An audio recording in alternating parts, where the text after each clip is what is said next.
So, it is a lecture number 10, the thermodynamic processes. ये दो lecture में अपन complete कर लेंगे, the lecture number 10 and 11. By the way, thermodynamic processes में आपको और एक बार मतलब एक बार और पढ़ना पड़ेगा जब हमारा फर्स्ट लॉ ऑफ थर्मोडायनामिक्स हो जाएगा. क्लियर है? सो प्रोसेसेस क्या होती है? थर्मोडायनामिक प्रोसेसेस मतलब ऐसी प्रोसेस जिसमें हीट दी जाएगी या हीट का एक्सचेंज किया जाएगा. जब हम हीट एक्सचेंज करेंगे तो वो सिस्टम में जो चेंजेस होंगे वो हमें देखने हैं. अब वो हीट एक्सचेंज जब हम करेंगे तब वो देने के हमारी कुछ तो भी मेथड होगी, और अकॉर्डिंग टू दैट मेथड उस प्रोसेस का नाम गिरेगा. क्लियर? सो ऐसे कुछ प्रोसेसेस है, जैसे सबसे पहले प्रोसेस पढ़ेंगे हम आइसोथर्मल, फिर हम पढ़ेंगे आइसोबारिक, तुम्हें नाम पे से थोड़ी थोड़ी आइडिया आ जाएगी. फिर हम पढ़ेंगे आइसोकोरिक प्रोसेस, चोरिक नहीं, आइसोकोरिक. फिर हम पढ़ेंगे एडियाबेटिक, फिर हम पढ़ेंगे cyclic, and the last reversible and irreversible.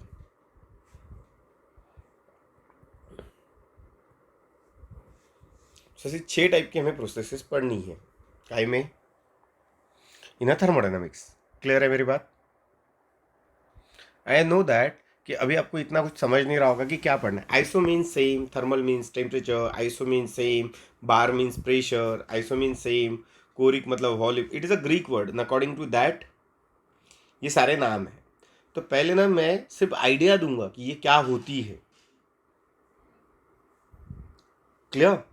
And फिर अकॉर्डिंग टू फर्स्ट लॉ तुम्हें ये समझाया जाएगा. फर्स्ट लॉ के पहले आपको वर्क डन समझाए जाएंगे कि थर्मोडायनामिक वर्क डन कैसे होते हैं. क्लियर? तो ऐसे करते करते थोड़ा थोड़ा चैप्टर बिल्ड होते जाएगा. अभी तक हमने क्या देखा है कि जो थर्मोडायनामिक सिस्टम होती है, बराबर है, तो उसके बाद जो जो फैक्टर चेंज हो, जैसे वो गैस में कन्वर्ट होता, उसका प्रेशर बनता, एक वॉल्यूम रहता, नंबर ऑफ मोल्स रहते, टेम्परेचर रहता, इनका रिलेशन रहता है. That is PV is equal to nRT. यहाँ तक हम पहुँच चुके हैं. क्लियर है मेरी बात? ओके. अब सबसे पहले जब हम हीट ट्रांसफ़र कर रहे होंगे तो हीट कहाँ से कहाँ ट्रांसफ़र होगी? From hot object to cold object, और हम उसे कहेंगे फ्रॉम सिस्टम टू सराउंडिंग और सराउंडिंग टू सिस्टम. सो ये सिस्टम है, समझो. अब ये हीट का एक्सचेंज करेगा किसके साथ? सराउंडिंग के साथ. ठीक है? System plus surrounding is a universe. Heat universe में ही रहेगी. क्लियर? अब मेरा ऐसा बोलना है, जब हीट एक्सचेंज कर रहे होंगे, एक दूसरे को हीट दे रहे होंगे, तो ये वाली हीट देने की कुछ मेथड होंगी ना, कुछ मेथड्स होंगी जिसके द्वारा ये हीट दी जाएगी. कि ऐसे ही मतलब जा रही कुछ तो जा, मतलब कैसे जाती होगी बात? जैसे करंट इलेक्ट्रिसिटी में कंडक्टर लगते हैं, हाई पोटेंशियल लो पोटेंशियल लगता है, तब जाके from high to low heat transfer होती है. वैसे ही जब हीट जाती होगी तो यहाँ पे जैसे एक मटेरियल लग रहा था जिसे हम कंडक्टर कहते थे, तो वैसे ही हीट ट्रांसफ़र करने के लिए कुछ तो लगता होगा. क्लियर? हीट के भी कुछ कंडक्टर्स होते हैं, कुछ बैड कंडक्टर्स होते हैं जिनमें हीट ट्रांसफर नहीं, जैसे वुड, सिरेमिक, अपने कप जो होते हैं, एक बेकेलाइट बोल के केमिकल सब्सटेंस होता है जिसके मतलब हमारे ये नहीं होते बर्तन नॉन स्टिक वगैरह, उसकी जो ऊपर का प्लास्टिक होता है दैट इज़ अ बेकेलाइट. वो वाले it is a bad conductor of heat. उसमें हीट ट्रांसफ़र ही नहीं होती. मतलब आप उससे जैसे मतलब एक आपने ये ले लिया बर्तन, इस बर्तन में आपका मतलब ऐसे समझो कुकिंग चालू है, इसमें आपने एक स्पून रख दिया, और इसको अगर आपने टच किया, ये स्टील का है तो तुम्हें चटका लगता है. बट यही अगर वुडन है या बेकेलाइट का बना है तो आप इसे हाथ लगाओ तो आपको चटका नहीं लगेगा. मतलब यहाँ से यहाँ हीट ट्रांसफ़र नहीं हुई, बट वही स्टील में हुई. So some are the heat के good conductors, some are the bad conductors. But मैं बोल रहा हूँ कि हीट ट्रांसफ़र जैसे कंपलसरी कि फ्री इलेक्ट्रॉन होने चाहिए, कंडक्टर होना चाहिए, तभी इलेक्ट्रिसिटी पास हो सकती है, बराबर है। और atom to atom in the form of charge electricity pass होती है। अरे हाँ या ना। तो उसी तरीके से मतलब इलेक्ट्रिसिटी पास होती है मतलब बेसिकली क्या फ्लो होता है, चार्ज का फ्लो होना मतलब इलेक्ट्रिसिटी पास होना। उसी तरीके से हीट कैसे फ्लो होती है from hot end to cold end, ये भी तो समझना पड़ेगा। अरे हाँ या ना। तो हीट जो ट्रांसफर होती है, तो हीट ट्रांसफर करने के 3 मोड होते हैं। कितने? There are 3 modes of what? Heat transfer. Clear? So सबसे पहला होता है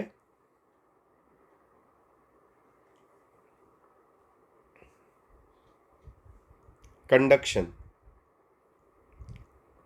सेकेंड होता है कन्वेक्शन, एंड थर्ड होता है रेडिएशन। सो मैं बोल रहा हूँ एक एनिमेटेड वीडियो है यूट्यूब का, वो मैं तुम्हें पहले दिखा देता हूँ। मैं कंडक्शन कन्वेक्शन के एक एनिमेटेड डायग्राम तुम्हारे सामने आ जाएगी और फिर अपन डिस्कस कर लेते हैं। क्लियर? क्लियर है?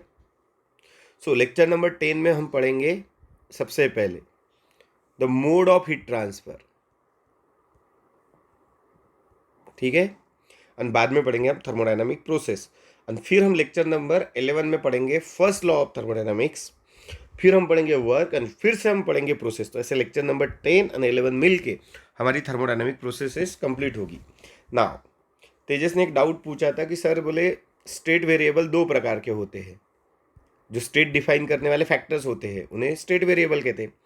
थर्मोडायनामिक में गैसीय स्टेट होती है, गैस में प्रेशर होता है, गैस का वॉल्यूम होता है, गैस का टेम्परेचर होता है, गैस बनने के लिए हीट लगती है, गैस के नंबर ऑफ मोल्स होते हैं। तो ये जो सारे फैक्टर्स है ये डिफाइन करते हैं कि वो कौन से स्टेट में है। इसमें से फैक्टर बदला मतलब गैस का नेचर बदल गया, प्रेशर बढ़ा मतलब मॉलिक्यूल ज़्यादा कोलाइड हो रहे हैं, वॉल्यूम बढ़ा मतलब मॉलिक्यूल दूर दूर गए, मतलब उनकी स्टेट ऑफ मोशन बदली। गैस के जो मॉलिक्यूल होते हैं वो in a state of random motion होते हैं, बराबर है। तो उनकी मोशन की एक स्टेट होती है जिसकी वजह से वो प्रेशर वॉल्यूम टेम्परेचर क्रिएट करते हैं। अगर ये बदले तो उनकी जो स्टेट ऑफ मोशन है वो ओरिजिनल से बदल गई, मतलब हम क्या बोलते हैं, उनकी स्टेट ऑफ मोशन बदली। सो इन थर्मोडायनामिक स्टेट चेंज होना मतलब बेसिकली स्टेट ऑफ मोशन बदलना, मतलब उनकी मोशन करने की एबिलिटी बदलना। मोशन करने की एबिलिटी बदलेगी मतलब उनका क्या बदलेगा, एक तो वॉल्यूम बदल सकेगा या टेम्परेचर बदलेगा, क्योंकि वो एक दूसरे के ऊपर कोलाइड हो रहे हैं तो उनका टेम्परेचर बनेगा। अब उतना टेम्परेचर नहीं बन रहा है मतलब वो उतने ताकत से मोशन नहीं कर रहे हैं, मतलब उनकी स्टेट ऑफ मोशन बदली। तो स्टेट ऑफ मोशन इंडिकेट करने वाले कुछ फिजिकल क्वांटिटीज होती है लाइक अ प्रेशर, वॉल्यूम, उन्हें हम स्टेट वेरिएबल्स कहते हैं, बराबर। तो ये स्टेट वेरिएबल जो होते हैं वो 2 प्रकार के होते हैं। एक होते हैं पाथ फंक्शन, मतलब जब स्टेट चेंज होती तो सेम स्टेट चेंज करने में भी अगर हमें अलग अलग वैल्यूज लगे, मतलब ये है स्टेट नंबर 1, ये है स्टेट नंबर 2, अगर हमें ये स्टेट अचीव करना है और हर बार अगर हम अलग अलग रास्ते से करें, कभी अपोज रखे कभी अपोज न रखे, तो जो प्रॉपर्टीज बदलेगी these are the path function. और जो सिर्फ स्टेट बदलने के बाद ही बदलेगी, मतलब जैसे अगर मैंने पहली बार में पहले से सेकंड स्टेट अचीव की थी, अभी भी सेकंड स्टेट अचीव की, तो पहले अगर 10 न्यूटन पर मीटर स्क्वायर का प्रेशर था और फिर 20 अगर वो हो रहा है, और हर बार वो अगर 20 ही हो रहा है, अगर आप सेकंड स्टेट में जा रहे हो, मतलब रास्ता कोई भी लो, so such a function as the state functions, जो स्टेट के अकॉर्डिंग चेंज होंगे। पाथ कोई भी लो, अगर पहले तुम एक रास्ता लिया था तुमने पहला वाला, अगर तुम्हारा प्रेशर ये स्टेट में जाने के बाद 20 हो रहा था, फिर तुमने दूसरा रास्ता लिया तो भी अगर 20 ही जा रहा, यहाँ से मैं अपोज कर रहा तो भी वो 20 ही हो रहा। So such function are state function. तो इसे हम फिर से एक बार डिस्कस करेंगे जब एक एक क्वांटिटी आते जाएगी, तो ज़्यादा वरीड मत रहो, ये कोई बड़ा टॉपिक नहीं है, एक बार तुम फिर से समझो। क्लियर? तुम्हारे पास भी ऑनलाइन ऑप्शन है, उसमें से भी थोड़ा थोड़ा समझो। अगर तुम्हें जल्दी होगी तो थोड़ा पेशेंस रख के समझो, समझेगा थोड़ा थोड़ा करके। कुछ लिमिटेशंस पढ़ाने में मेरे पास भी है, अगर लगे एक्चुअल क्लास होता तो मैं तुम्हें 5 मिनट में फील करवा देता था ये बात। फिर भी मैं एक सेपरेट इस पर डिफिकल्टी सेशन लूँगा। क्लियर है? सो आप डिफिकल्टी कन्वे कर दिया करो, जैसे आज तेजस ने की वैसे आप भी कर सकते हो। मैं इसके लिए संडे को आपका एक अलग से क्लास लूँगा। क्लियर है?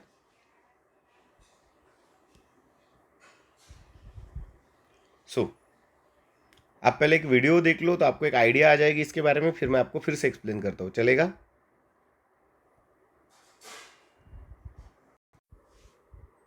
Which transfer of heat can take place? Heat can be transferred from one object to other by conduction, or convection, or radiation. When heat from one object gets transferred to other object by direct contact, it is known as conduction. For example, when we make tea, heat from stove gets transferred to steel pan because of direct contact, and thus this is conduction. When you iron your clothes, heat energy gets conducted from iron to clothes. In convection method, movement of particles of liquid or gas cause transfer of heat from heat source. Let's take an example of pot of water. As we heat it, water particles near the heat source gets heated first. We know that addition of heat causes increase in movement of particles, thus these particles move randomly and a relatively empty space is formed. To fill this space, particles from far areas move here. Again, these particles acquire heat energy and move away. This process goes on and whole water becomes hot. In conduction and convection, there is a medium in which heat gets transferred. But there is no medium between sun and earth, still we get heat from it. When heat transfer takes place without any medium, it is called radiation. You must have seen people sitting around the fire. Here too, heat is transferred in the form of radiation. In fact, every hot body radiates heat and becomes cold. Let's take an example of boiling water on a stove. From stove, heat conducts to pot as it is directly in contact. Due to convection, all the water particles receive heat. If you bring your hand very close to side of the pot, you will feel little hotness. This is because radiations coming from pot.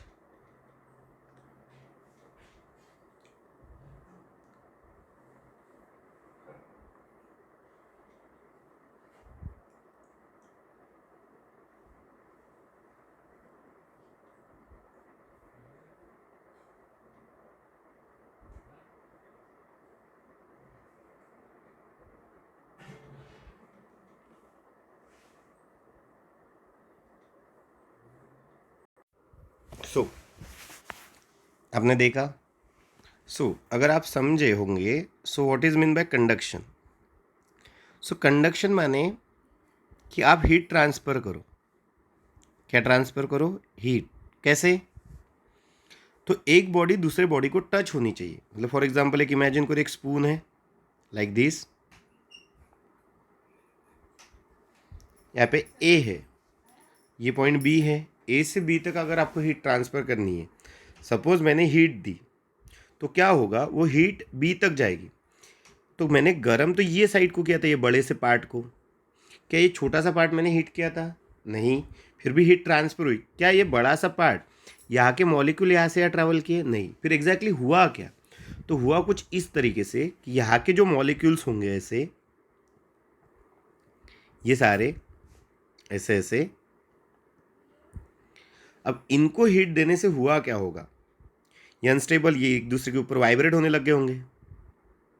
तो इनकी energy इन्हें, इनकी energy इन्हें, vibrate होने से इन्हें इन्हें, क्योंकि ये रिलेटिवली हॉट बन गए तो इनकी एनर्जी इन्हें। ऐसे एनर्जी स्टेबल होने के लिए यहाँ से एक दूसरे के ऊपर कोलाइड, मतलब ये यहाँ के यहाँ कोलाइड, यहाँ पे कोलाइड होके यहीं पे वापस, ये यहाँ पे जाके इसी जगह वापस। तो एक्चुअली मॉलिक्यूल उसकी जगह पे, मतलब आगे जाके कोलाइड होके वापस आके उसी जगह रहे, सिर्फ उन्होंने उनकी एनर्जी उन्हें दे दी। मतलब जैसे दो बंदे हैं, मैंने इसे पुश किया, ये इसके ऊपर जाएगा, कोलाइड होके वापस आ जाएगा, ये फिर आगे जाएगा, फिर वो आगे को एनर्जी देगा, फिर वो उसकी जगह पे वापस आ जाएगा। तो कोई किसी जगह से, मतलब अपनी जगह नहीं छोड़ेगा, लेकिन हर एक को एनर्जी ट्रांसफर होते होते जाएगी। यहाँ से यहाँ, यहाँ से यहाँ, यहाँ से यहाँ, फिर इसको लगा चटका, तो मैंने हीट दी, यहाँ से आ गई, क्या एक्चुअल ट्रांसफर ऑफ मॉलिक्यूल हुआ? नहीं।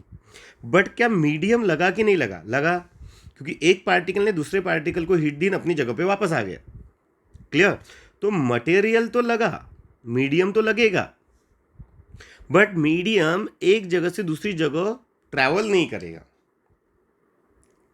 मतलब मटेरियल के जो पार्टिकल्स है उसी जगह रहेंगे, सिर्फ उनकी वो क्या ट्रांसफर करेंगे? हीट, क्यों तो वो एक दूसरे को टच होंगे। So by the contact with the help of a medium but without transfer of a material, जब हीट एक एंड से दूसरे एंड जाएगी, ऐसे इसको हम कहते हैं conduction. So conduction is a mode of heat transfer by the contact of a material but without a transfer of a molecule. Clear? इस मेथड को क्या कहते हैं? कंडक्शन। वही अदर साइड पे जो कन्वेक्शन है, आप बोलोगे सर ये लिख के दे रहे हो कि नहीं, तो ये लिखना नहीं है, क्योंकि ये काइनेटिक थ्योरी ऑफ गैसेस के टाइम पे नोट्स में ही रहेगा। क्लियर? या तब आप लिख लेना। सो नाउ उसके बाद क्या होता है? Convection. So what is a convection? Convection में क्या होता है कि समझो, ऐसा समझो, ऐसे मॉलिक्यूल्स है, यहाँ पे भी मॉलिक्यूल्स है और यहाँ पे भी मॉलिक्यूल्स है। अब अगर आप सोचोगे तो ये मॉलिक्यूल को अगर हीट मिल गई तो इन्हें यहाँ से ऊपर जाने के लिए जगह है कि नहीं? इनके बीच में कोई नहीं आएगा, तो ये यहाँ जाके चल जाएंगे। अगर ये यहाँ चले गए तो यहाँ पे खाली जगह क्रिएट हो जाएगी, हाँ या ना? और यहाँ पे अगर खाली जगह क्रिएट हो गई तो ये यहाँ पे आ जाएंगे फिर, अरे हाँ या ना? सो जो ठंडे मॉलिक्यूल्स है वो गर्म की जगह आ जाएंगे, गर्म ऊपर चले जाएंगे, क्योंकि एनर्जी मिलने से ऊपर जा रहे हैं, हाँ या ना? तो अब मुझे यहाँ पे गर्म दिखेगा, तो इस जगह पे, इस जगह से इस जगह पे हीट आई, क्योंकि एक्चुअली जो मॉलिक्यूल्स थे ना वो ट्रैवल किए। सो वेन एकादे मटेरियल में ही, मतलब मटेरियल तो लगेगा, एकादे मटेरियल में जब हीट ट्रांसफर होगी, हीट ट्रांसफर कैसे होगी? क्योंकि मॉलिक्यूल खुद हीट लेके भागेंगे, then such a mode of heat transfer is called a convection. Clear? So आपको तो पता है ऐसी जगह होना, मॉलिक्यूल को मॉलिक्यूल चिपके न होना, सिर्फ कौन से स्टेट में पॉसिबल है? Liquid and gas. So convection ये वाला मोड कौन से स्टेट में ज़्यादा पॉसिबल है? In a liquid and gas. Solid में पॉसिबल है क्या? नहीं, क्योंकि सॉलिड में मॉलिक्यूल एक दूसरे को चिपके होते हैं, तो गर्म मॉलिक्यूल को ऊपर जाने को जगह ही नहीं होगी, वो जाएंगे और वापस आ जाएंगे, फिर इनको हीट मिलेगी, तो ये इनकी जगह नहीं ले सकेंगे। किसमें? सॉलिड में। तो सॉलिड में जो हीट ट्रांसफर होगी वो कौन से मेथड से होगी? इन अ कंडक्शन। सही बात है। वही लिक्विड या गैस में कैसे होगी? कन्वेक्शन। क्लियर? और एक मोड होता है कि जब आप दोनों के बीच में कोई कांटेक्ट ही नहीं है, मटेरियल मीडियम की कोई ज़रूरत नहीं है, बट फिर भी hot object to cold object heat transfer करती है, अगर उसके पास इतनी हीट है कि वो लाइट रेज क्रिएट कर सके, दैट इज इलेक्ट्रोमैग्नेटिक वेव्स। अब आप बोलोगे सर ये क्या रहता है? अगर हमारा इलेक्ट्रोमैग्नेटिक इंडक्शन होता था तो तब तुम्हें ये समझने में इतनी तकलीफ नहीं जाती थी, या अगर लाइट हो जाता था। So electromagnetic waves is a basically it is a light. ये बेसिकली क्या है? लाइट है। सो जो लाइट होती है वो एक वेव होती है। अब वेव क्या होती है वो आपको राजेंद्र सर आफ्टर ऑसिलेशन समझा देंगे, मैं भी समझाऊंगा। इलेक्ट्रोमैग्नेटिक वेव्स में एक एनर्जी डिस्टर्बेंस होते हैं, तो लाइट एक वेव के फॉर्म में ट्रैवल करती है, जो इलेक्ट्रिसिटी एंड मैग्नेटिज्म का कंबाइन इफेक्ट होती है, उससे बनती है लाइट। सो ये जो लाइट होती है ना, इसके 3 पोर्शन होते हैं अकॉर्डिंग टू देयर वेवलेंथ्स। सो हमें सिर्फ 7 ही कलर की लाइट दिखती है, फ्रॉम 4000 एमस्ट्रॉन्ग की वेवलेंथ से लेकर से 7000 एमस्ट्रॉन्ग के वेवलेंथ तक, मतलब 7 से 8, मतलब 7800, दैट इज 8000 पकड़ लो। इससे ज़्यादा वेवलेंथ और इससे कम वेवलेंथ हम देख नहीं पाते। तो ज़्यादा वेवलेंथ होती है रेड की, कम होती है वॉलेट की। तो अगर रेड से ज़्यादा है तो उसे कहते हैं इंफ्रारेड, और अगर उससे कम है तो उसे कहते हैं अल्ट्रावायलेट। ये जो लाइट होती है जो दिखती है इसे कहते हैं विजिबल। क्लियर? सो जो लाइट या जो हीट, मतलब जैसे फायर की आग हमें दिखती है येलो कलर की लकड़ा जलने के बाद, तो वो विजिबल लाइट के फॉर्म में हीट क्रिएट करता है। बेसिकली फायर कब कॉज होती है? जब हीट क्रिएट होती है। तो हीट क्या लगाती है? आग, और वो क्या प्रोड्यूस करती है? लाइट। मतलब बेसिकली हीट लाइट प्रोड्यूस कर सकती है। तो हीट के वजह से जब फायर लगती है, जो लाइट क्रिएट होती है वो होती है विजिबल। अगर फायर न लगे तो भी हीट क्या क्रिएट करता है? लाइट वेव्स, बट वो हमें दिखती नहीं है। तो एक तो इंफ्रारेड होती है या अल्ट्रावायलेट होती है। तो बेसिकली जो हीट होती है वो इंफ्रारेड रेज ही जनरेट करती, 10,000 एमस्ट्रॉन्ग के आसपास की। क्लियर? वो पिक्चर वगैरह में तुमने देखा होगा ना, वो हीरो जाता है बैंक लूटने, फिर उसका दोस्त होता है वो आगे जाना चाहता है, बट सडनली हीरो रोक देता है, नहीं गॉगल पहनता है 2 रुपये बैरम वाला, और फिर झट से बोलता है अबे इसे गॉगल पहन के देख। फिर वो बैरम वाले गॉगल से दिख जाता है, क्या दिखता है बैरम वाले गॉगल से? कि वहाँ पे ऐसे रेड कलर के साइंस है करके, है ना। सो बहुत से मूवी में देखते, बॉलीवुड में तो ये थर्ड क्लास मसाला दिखाई देते हैं।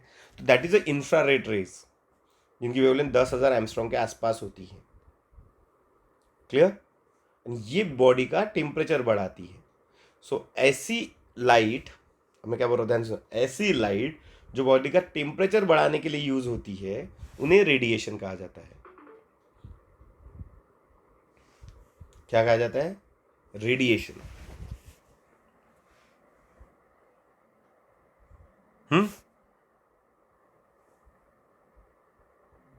क्लियर?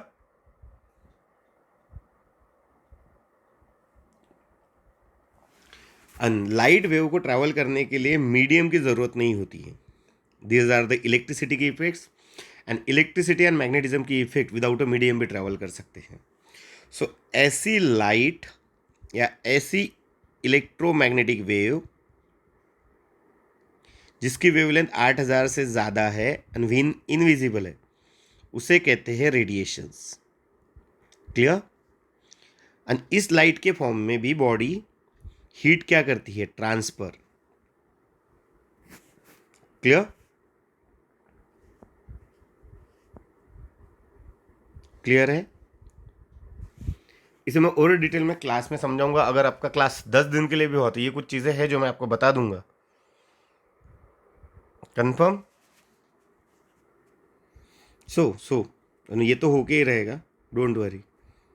सो ऐसे इलेक्ट्रोमैग्नेटिक वेव्स, आपको एक बार वेव्स होगी तो अपन डिस्कस कर लेंगे इसे। सो ऐसी वेव जिसकी वेवलेंथ 8,000 से ज़्यादा है, दैट इनविजिबल पार्ट जिसकी वेवलेंथ रेड से भी ज़्यादा है, that is called a radiation. And इस रेडिएशन, इस वेव के फॉर्म में भी हीट क्या होती है? Transfer. And such A heat transfer is called a radiation. And ये लाइट के फॉर्म में होता है तो इसे मटेरियल या मीडियम की ज़रूरत नहीं होती है। हमें एक इनविजिबल वेव्स के फॉर्म में हमारे पास, अब वो वेव होती है तो इसे मतलब वेव क्यों नहीं कहते? क्योंकि लाइट की वेवलेंथ जो होती है वो ज़्यादा भी 10,000 एमस्ट्रॉन्ग, 10,000 एमस्ट्रॉन्ग मतलब 10,000 इंटू एमस्ट्रॉन्ग मतलब 10⁻⁻10। सो ये 4 जीरो गए भी तो it is 10⁻⁻6 metre, that is 1 micrometre, जो हमें दिखेगी ही नहीं। सो इतनी छोटी वेवलेंथ होती है। सो इतनी छोटी वेवलेंथ तो समझता है आपको, ये वाला डिस्टेंस।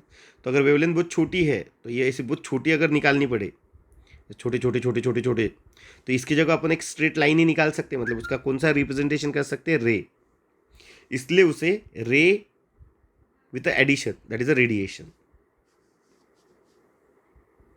क्लियर? क्योंकि वो रे खुद के साथ लाइट या हीट लेके आती है। So that is called radiation. Confirm?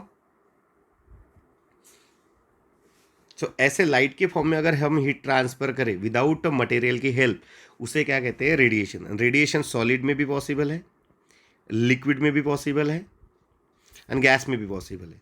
And एक ही टाइम पे तीनों हीट ट्रांसफर हो सकते हैं। जैसे देखो, एक स्टील का बर्तन है, कंफर्म, इसमें सब हॉट वाटर है, क्लियर। आपने क्या किया, या हाथ लगा दिया, सो आपके बॉडी में हीट ट्रांसफर होगी ड्यू टू कॉन्टैक्ट। इसके मॉलिक्यूल डायरेक्ट आपको टच होंगे, ये स्टील के मॉलिक्यूल आपके हाथ में नहीं आएंगे बट हीट आ जाएगी। So such mode of heat transfer is called a conduction. अब आप हाथ यहाँ रखो तो आपको यहाँ पे भी गर्म दिखेगा, क्योंकि हीट बढ़ने से इसके मॉलिक्यूल इवापोरेट होके यहाँ पे ट्रैवल करेंगे और आपके हाथ को फील होगा। सो आपको यहाँ पे भी हीट लगेगी, क्योंकि यहाँ पे एक्चुअल ट्रैवल ऑफ मॉलिक्यूल हुआ। It is called a convection, it is called a conduction. और आप यहाँ पे हाथ रखो, ना आपने यहाँ पे टच किया, ना यहाँ पे वाटर के मॉलिक्यूल आ रहे, फिर भी आपको यहाँ पे भी हीट फील होगी। सो विदाउट अ कॉन्टैक्ट, क्योंकि ये गर्म हो जाएगा, इसे हीट मिलेगी तो ये लाइट प्रोड्यूस करेगा, आग नहीं लगी। सो ये विजिबल लाइट नहीं होगी, इनविजिबल लाइट के फॉर्म में, that is in the form of waves, electromagnetic waves, आपको हीट मिलेगी, that is called radiation. Clear, clear है। सो ऐसे 3 मोड ऑफ हीट ट्रांसफर होते हैं। तो हम हीट कितने प्रकार से ट्रांसफर कर सकते हैं, 3। Clear, clear. अब ये हीट ट्रांसफर करते टाइम हम कुछ फैक्टर को ना कांस्टेंट रखेंगे, मतलब सेम रखने की कोशिश करेंगे, और वो करने के लिए हमें कुछ तो भी करना पड़ेगा। और अगर हम ऐसा ऑब्टेन कर ले तो फिर उस प्रोसेस का एक नाम होगा। जैसे समझो मैंने हीट दी, बट हीट देने के बाद टेम्परेचर ही नहीं बढ़ने दिया, तो उसके लिए मुझे कुछ तो भी करना पड़ेगा। जो करना पड़ेगा वो भी डिस्कस करेंगे ना। अगर उस प्रोसेस में टेम्परेचर नहीं बढ़ा तो उसे हम कहेंगे आइसोथर्मल प्रोसेस। क्लियर।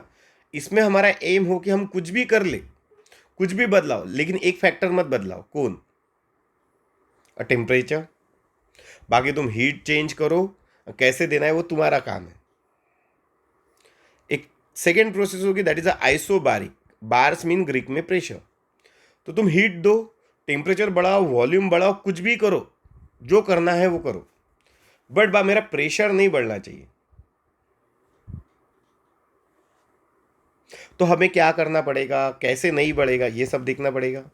फिर एक होगी आइसोकोरिक प्रोसेस। तुम कुछ भी करो, कोरिक मतलब वॉल्यूम, सो तुम वॉल्यूम ना बढ़ने दो, बाकी तुम प्रेशर बढ़ाओ, कुछ भी बढ़ाओ तो चलता हीट देने के बाद, बस क्या ना बदले, वॉल्यूम। बराबर। Then such a process is called isochoric. फिर होगी एडियाबेटिक। सो ऐसी प्रोसेस जिसमें हीट चेंज जीरो हो, फिर तुम्हें जो करना है वो करो, तो उसमें हीट एक्सचेंज ना हो। मतलब पहले उसकी हीट अगर 10 जूल होगी तो बाद में भी उसकी हीट कितनी हो, 10 ही जूल हो। सो हीट कांस्टेंट रहे। क्लियर। फिर एक प्रोसेस पढ़ाई जाएगी साइक्लिक, कि आप कुछ भी करो उस सिस्टम के साथ, वो घूम फिर के सिस्टम उसी स्टेट पे वापस आ जाए जिस स्टेट पे वो थी। फिर एक होगी reversible process and irreversible process. Irreversible मतलब एक बार आपने हीट दी और उसने स्टेट चेंज की तो आप कुछ भी कर लो, वो प्रोसेस वापस नहीं आएगी। रिवर्सिबल मतलब आप कोई भी कंडीशन से उसे उसके इनिशियल स्टेट पे वापस ला सकते हो। Such a process is called reversible process. अब आपके मन में सबसे पहले सवाल होगा, ये सब हमें करना क्यों है? क्योंकि जब हम हीट देंगे तो हीट इज अ एनर्जी, वो क्या करेगी हमारे लिए, वर्क। सो हमें मैक्सिमम वर्क करवाना है। अगर वो मैक्सिमम वर्क कर सकी तो हमारी एनर्जी ज़्यादा से ज़्यादा वर्क में कन्वर्ट होगी, क्योंकि हीट बाकी फॉर्म में भी जा सकती है, हीट में ही in the form of radiation loss हो सकती है। तो हीट के मिनिमम लॉसेस में मैक्सिमम वर्क डन अगर ऑब्टेन करना है तो इसमें से कौन सी साइकिल या कौन सी प्रोसेस ज़्यादा इफिशिएंट होगी, ये हम ढूंढ के निकालेंगे, हम नहीं। इन शॉर्ट अ साइंटिस्ट, उन्होंने ये इसमें से मतलब सबसे पहले ढूंढी थी कैरनॉट ने हीट देने की एक प्रोसेस बनाई थी। अगर तुम वो वाली प्रोसेसेस फॉलो करके हीट दोगे तो आप मैक्सिमम वर्क डन ऑब्टेन कर सकते हो। और अभी भी जो भी हीट इंजन बनाए हैं दुनिया ने, उसमें सिर्फ 40 से 50% ही एनर्जी यूज होती है और 50% ऑफ हीट लॉस हो जाती है। मतलब अभी भी आपके पास स्कोप है कि ये प्रोसेसेस पढ़ो, एक नई टाइप की हीट देने की प्रोसेस बनाओ इनकी कॉम्बिनेशन में, और ये इफिशियंसी बढ़ाओ कि मतलब आपकी हीट एनर्जी 40 से 50% यूज़ ना हो, 70 से 80% तक यूज़ हो, तो बहुत अच्छी बात हो जाएगी। तो सबसे पहली इफिशियंट साइकिल बनाई थी कैरनॉट ने, कि उसने जो बोला था कि बस थोड़ी देर के लिए आइसोथर्मल, फिर एडियाबेटिक, फिर आइसोथर्मल, फिर एडियाबेटिक, ऐसे अगर आप साइक्लिक फॉर्म में घूमोगे तो आपकी हीट एनर्जी मैक्सिमम यूज होगी। क्लियर? तो आगे जो टॉपिक है, आगे जो इन्वेंशंस है, वो समझने के लिए आपको पहले बेसिक समझना होगा। और हीट में पेशेंस सबसे ज़्यादा लगते हैं, इलेक्ट्रिसिटी से भी ज़्यादा। कंफर्म है मेरी बात? पक्का? तो हम एक एक करके प्रोसेस कंप्लीट करेंगे। क्लियर? अब ये लेक्चर थोड़ा बड़ा होगा तो बोरिंग ना हो, इसलिए मैं यहाँ पे इसे रोकता हूँ। हम लेक्चर नंबर 11 में प्रोसेसेस पढ़ेंगे। ठीक है? ओके।